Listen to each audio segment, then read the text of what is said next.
Hey there, YouTube. I'm Ikitsu. This is the Ikitsu Times. Welcome to my channel. Welcome to a little bit of Sins of a Solar Empire 2. So, I said I was going to go through the scenarios eventually, and I've just been putting that off. But I am getting into doing that now. I'm just practicing superpowers right now to see if I can get through this on impossible difficulty. But before I did that, I want to talk a little bit about some of the changes that were made in the most recent patch 1.6. Some of them are actually very interesting, and I think that you probably wanted to hear my take on some of these here.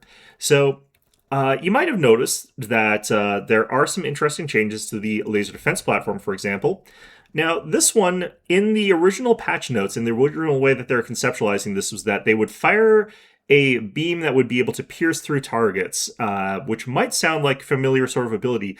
Now, Sonic Burst, added to the laser defense platform, is an anti-fighter, anti-missile ability. It's got a 30-second cooldown with a pretty good range, 7,500. Pretty okay radius. It's not the biggest, it's fairly tight, which is what you sort of want from that. Low damage, no pierce. That's capable of doing good damage against strikecraft. It's also capable of taking out waves of missiles if you really want it for that particular purpose there. So, what exactly is special about this ability? Well, let's take a look as well at an ability that they added to the the autocannon platform. They added an ability to those guys that gives them a sort of flechette burst in a cone that's capable of dealing damage in an area effect against things like strikecraft and missiles. Now, these abilities might sound really familiar to you, to things that might have come up in a particular video about carriers and the difficulty of balancing them in Sins of Solar Empire 2. In particular, the previous version of the ability for the laser defense platform that was in the patch notes. But I think that the reason that they switched it to being the psionic burst type thing is that it's easier to animate. Having it sort of be a laser that then sort of like scatters out to the other ones is, I think, a bit more CPU intensive, a little bit more difficult, as opposed to just creating a graphic that just plays in the area. So I think that that's why that was done that way, which, fair enough. The flechette burst being a cone is an interesting take on that as well. But the only one that's actually different from what I was recommending is the Vasari. The Vasari, I was saying you could make a wave type effect that would be sort of more similar to the way the flechette cone sort of works.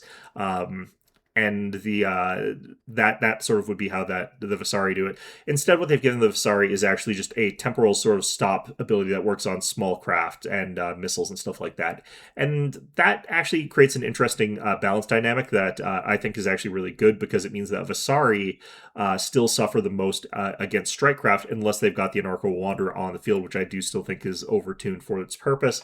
But in that particular instance, they do actually have to have their fleet in position to actually deal with strikecraft, as opposed to Tech or Advent, who are capable of relying on their defense platforms to take out waves of enemy strikecraft. Now, the reason I'm saying that this is all very interesting is that, again, like I've sort of mentioned directly, basically, these are all very similar to abilities that I was saying should be added to the game.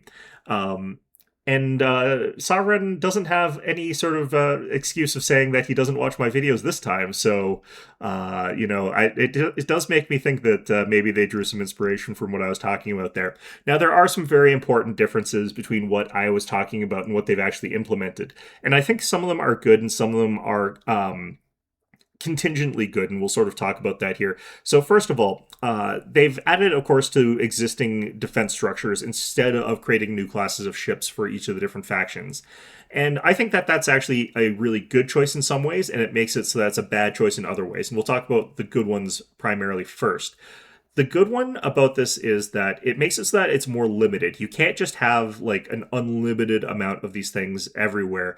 And it does also mean that carriers are going to always have a defined role that you can use them for, even if your opponent has decided to build a ton of these defensive structures that are capable of, destroying a lot of your strike craft.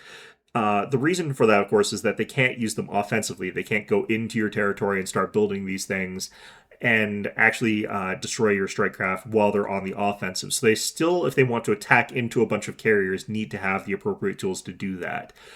Meaning that carriers, at the very minimum, will be a very powerful defensive tool.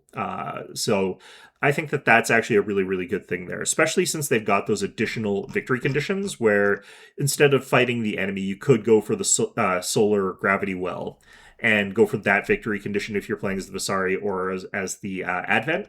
in which case those carriers defending and kiting around that massive gravity well with the star in it are going to have a really, really good time because they're going to be able to sort of kite to their heart's content around the gravity well of the star. And they're simultaneously not going to have to worry about the really powerful defensive tools that exist, making it so that those victory conditions become a little bit more important for the game's balance in a certain way there. So I think that all is very interesting. Only reason I don't love this is that if they do decide that there has to be a way to break through carrier defensive groups, especially because carrier defensive groups have actually become stronger now. That does leave the door closed, in my opinion, to creating a new class of ship that does have these types of abilities. Because I do think that having a defensive structure that has something like this, as well as a new craft with that same ability, would make it so that carriers get pushed out of the meta functionally completely. Just because the defensive platforms are already very powerful against a wide variety of different targets, they are something that you do want to take in general. Adding them to these doesn't really make them like more vital. They make them already vital. They just make them better. So making it so that another ship existed while they've got this, it means that you can't take your carrier fleet. You can't like attack into the enemy systems. They become very, very difficult to attack into enemy systems with because you have to deal with defense platforms and those defensive ships. And you also have to deal with the fact that your ships, while you're on the defense, can be countered if your opponent decides to build fleets with those. And you're being very hard countered. So I think that combination makes it really, really difficult to justify including something like that later on in the game. So I think that ultimately this is still overall a very good change. And we'll have to see if it does require any sort of like fine tuning as far as that goes. I do think that now carriers are primarily a defensive type of tool, which is kind of interesting. You think of carriers, you think of them as being something that's power projection. They're no longer really great for that, although they are great for projecting power into neutral wells where they can kite. So there is still that. But pushing into enemy territory, they're actually quite meager at that. This patch also came with some additional changes to some of the other defensive structures. So the laser defense platform, the autocannon defense platform, and the pulse wave defense platform aren't the only things that got new tricks there. You've also got the beam defense platform having access to the Synergetic ward. This is an interesting one. I really, really like this ability. The Synergetic ward basically makes it so that if you're within the sort of like small radius around the beam defense turret, you gain an additional 200 maximum shield points, which is not very much, surprisingly. It's actually very, very meager for what it is, but you can see here, like, shield points on this hangar defense is 6,090. Like, this is with a lot of upgrades. This is after a lot of upgrades, but the hangar defense getting an extra 200, not really that big of a deal. The laser defense platform gets a little bit more percentage-wise, getting 200 out of its 2,465. It also has got a bunch of upgrades, so it naturally has less than that. The thing about this is, though, it can stack up to 5 charges, so you can have 5 of these beam defense platforms, and I think you mostly are going to want to have 5 of them no matter what. It also produces psi power, stacking up to 100 in total when you've got 5 stacks there. So if you've got 5 beam defense platforms, you can give everything sort of around them an extra 1,000 points of shields, which is, okay, that's okay. But more importantly, an extra 100 psi power, which, given the new changes to the hangar defenses here, having the empowered anima, that's going to be good. But also the laser defense platform uses that psi power, converts it into extra damage for their psionic burst ability. Now, the differences between the different defense platforms, like I said, the Visari one has got the sort of like 30-second stun that's actually very, very good. Got a fairly decent radius, no damage on that. The laser defense platform has this sort of like circular burst with a sort of smallish area. The tech one has got a similar sort of ability to the burst here, but it has a cone out to a similar range, a little bit less, about 6,500 instead of 7,500, but hits ultimately a larger area because of it being a cone. The tech one has a 45-second cooldown, has 50 damage, and has 50 pierce, which is by default better than the Advent one, having a 30-second cooldown with 50 damage, 0 pierce, with a smaller radius. But the tech laser defense platform scales absolutely nutty amounts. With the full beam defense platforms augmenting it with the base tech and with some planetary and with some star-based bonuses, what you're looking at for a laser defense platform's sonic burst is 350 damage per burst, giving them about 12.5 damage per second in a large radius against strike craft. So if you've got like a couple of these laser defense turrets, they're able to wipe the floor with a very, very large amount of enemy strike craft if they're being augmented by these beam defense platforms, which if you've got a fortress planet, you're probably going to want to have that. You're probably going to want to have the planetary defense bonus. The other option, instead of getting the laser defense platforms, is the hangar defense. As I sort of alluded to, they also got a bonus here.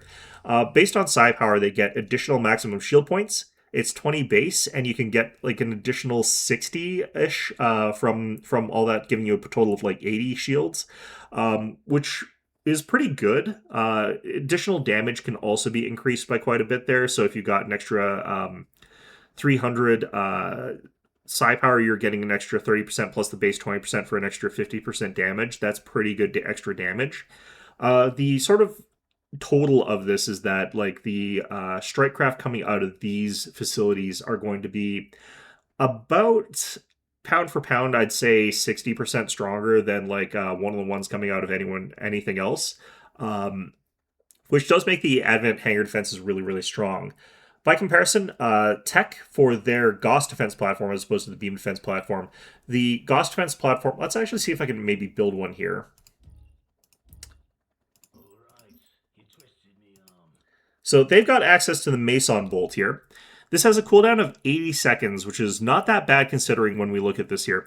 Has a range of 1,000. It's got a damage of 150, 1,000 pierce, and it reduces enemy armor strength by 50 for a duration of 150 seconds. Reducing enemy armor strength is actually quite good, making it so that they take more damage from basically everything, allowing you to sort of focus fire on the enemy a lot better. I do think that the Meson Bolt, you kind of have to like manual cast that, make sure that you're targeting whatever you want to focus fire down.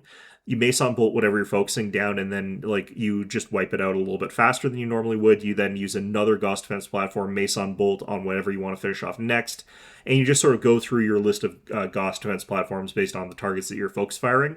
I wouldn't really want to auto cast Meson Bolt personally, but you definitely could if you really wanted to. It's still pretty good.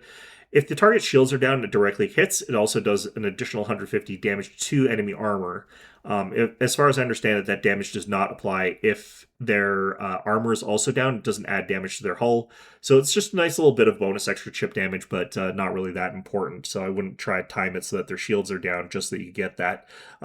The important part is, like reducing the armor strength overall.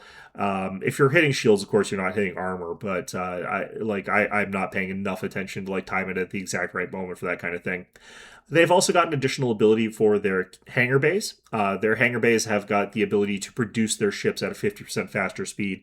Or I think that's actually like a third faster is how the calculation actually works out in the end there. But they're basically replenishing losses faster than the other factions would with their carriers, which is a pretty nice ability. The functional thing is that it also increases their damage and increases their durability of their strike craft. So also pretty good ability. I do think that the Advent one is actually a little bit stronger, which probably is good because the Advent hangar defenses don't have like the extra point defense guns that the tech guys get access to. Now, for Visari, they, like I said, only get a stun on their pulse wave defense turrets, which is good, but it's not necessarily like going to actually destroy the waves itself. It needs support from something else. Unfortunately, they don't have a hangar defense bay to take advantage of that, so you would have to turn your Orculus into a hangar for that, which I wouldn't really recommend doing just for that purpose there.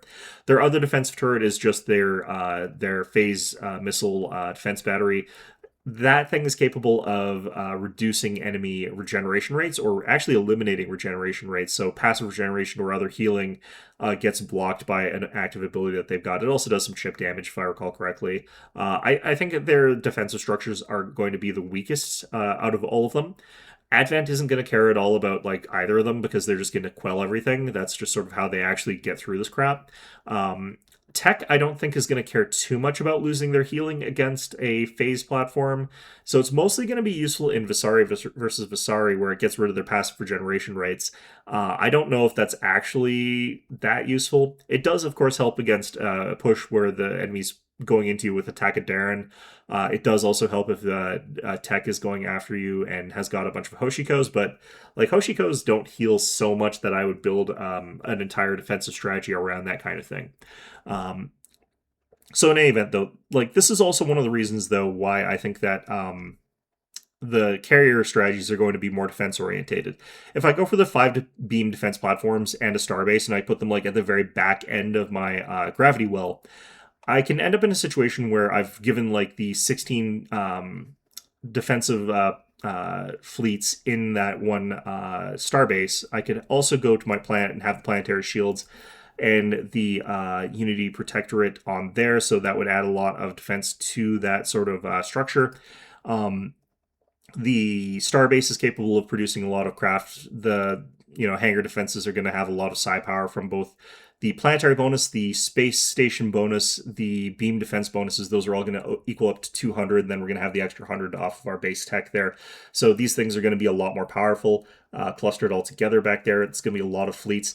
And the thing is, if I'm also defending with a whole bunch of Aria drone hosts and a bunch of Halcyons, that's a lot of carrier power for an enemy to push through, especially an enemy that doesn't have access to area of effect attacks into those strike crafts that would sort of level the playing field a little bit otherwise. So I think that that's also another reason why going strike craft heavy is going to be really, really powerful on the defensive. Even if I don't go for the hangar defenses, if I've got a lot of laser defense platforms littered around or even focused in a specific area where all my stuff is, what can happen is the opponent comes in with a bunch of strike craft and fighters and stuff like that. They start getting pounded by the laser defense platforms and their big powerful AoE, and they lose all their attacking strike craft, which were supposed to counter my carriers. So that's another reason why it's going to be hard to attack into a carrier composition now. So I think that that's an interesting sort of dynamic there, and I do think that that's potentially is going to be one of the more powerful ways to defend a system at this point in time. Anyway, let's talk about one last thing here. I think that this is going to heavily change the meta for how you think about defenses for Advent. I don't necessarily know how much it's going to change things for tech necessarily, but let's take a look at something else that got added that we haven't really discussed yet. So we're going to go ahead and build down a Transcensia. So the Transcensia got some new items here. Basically, it got access to the Psi Projector, which is going to be really quite good. Lethargy, which is kind of interesting. I do think that that gets used in a certain composition here. And then it's also gained access to the area shield. It also gained access to the kinetic surge missile, which I don't think is particularly great, but it's kind of okay. But anyway, the important things here, again, Psi Projector plus 50 Psi power to everything in the gravity well. So this is where our extra 50 is coming from that I was sort of mentioning earlier. That makes it so that you've got an extra little bit of Psi power. Of course, if you're playing as Advent Wrath, you could actually get a lot more Psi power than everything we're talking about here as well. Lethargy makes it so that you've got a lower maximum speed for everything in the gravity well as well, so that's for the enemy. In that case, you have your carrier stuff all the way at the other end here. You've got it so that your opponent has to travel all the way through the gravity well to get to your carriers. That you've got all the auxiliary hangars onto this particular variant. And your opponent has to deal with the fact that they're getting absolutely peppered with strike craft the entire sort of way as they sort of make it across there. That's going to be how Lethargy gets used. But the other new thing here is the area shield. So this makes it so that your starbase actually has an umbrella around it where 90% of the damage done to everything around it gets directed to the starbase. So what you can actually do with a frontline Advent starbase now is you can go for the psionic shields, which you have to have if you want to get the area shield. You go for the structural integrity 1, 2, and 3, so you've got the absolute maximum durability there. And at that point, you've got an absolutely ridiculous amount of shield points that your area shield can sort of take advantage of. You go for the planetary shield array, so you can't just be bypassed, ideally. That would be sort of this there.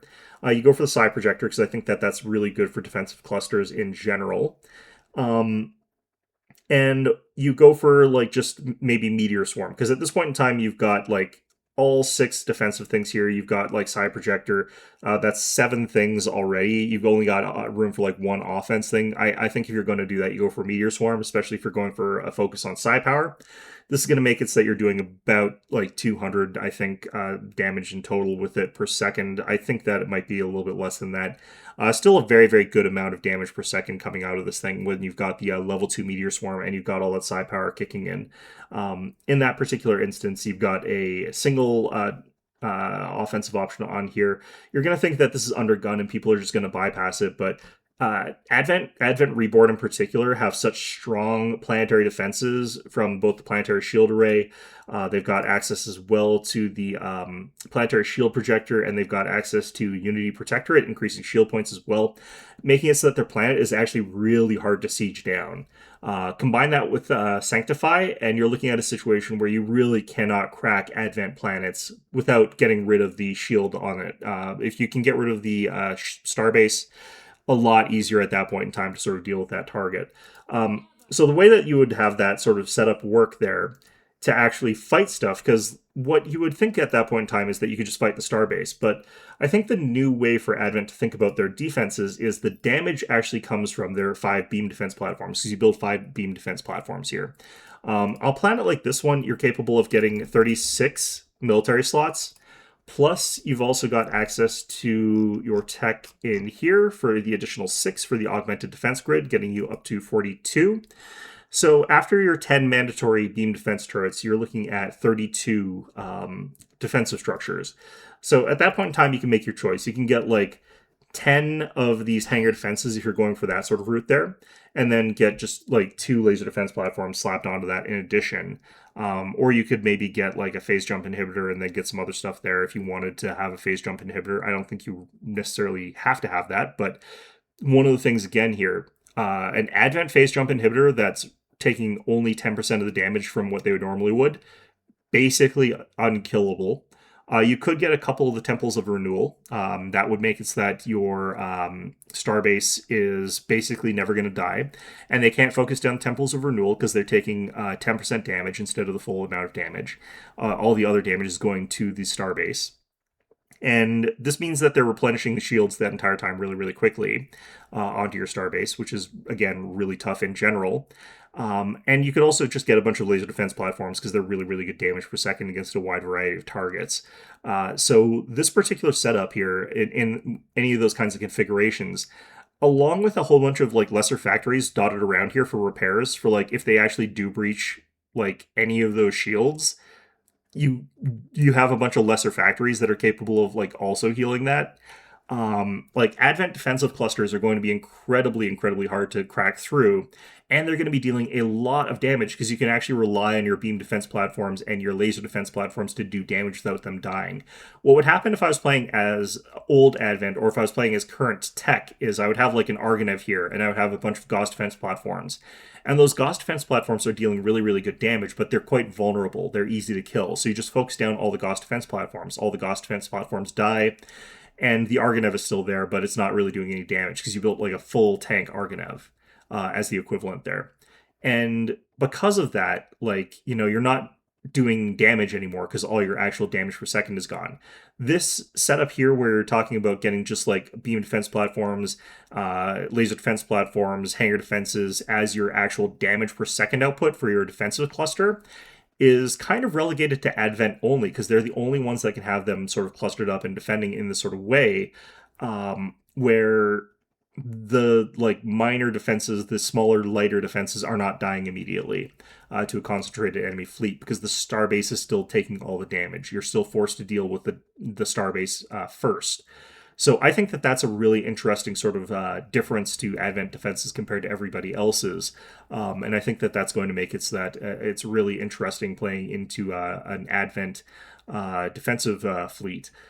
Now, I think if you're playing as well into Advent, one of the things to note, I do think that the style where you've got like that defensive cluster is going to be more reminiscent of Advent Reborn, whereas Advent Wrath is more likely to go for the carrier option because they could sort of have it at the back. They could have the lethargy, making it so that you're moving really, really slowly and all that other stuff. And then they augment that by also casting Chastise, which means that you have to go through their defenses really slowly, combining both Lethargy and Chastise together, making it so you basically don't move. So I think that that's going to be the difference between the two. I think that both defense systems work for both versions of it, but I think that that's going to be sort of the new way that Advent plays defense, unless they're up against another Advent player, in which case you have to contend with Quell, in which case you kind of just have to, you know, imagine that your defenses aren't going to do anything against any attack sort of routine there. But in any event, though, that's going to be our video for today. Hope you found this one enjoyable. And of course, as always, hope to see you guys all next time.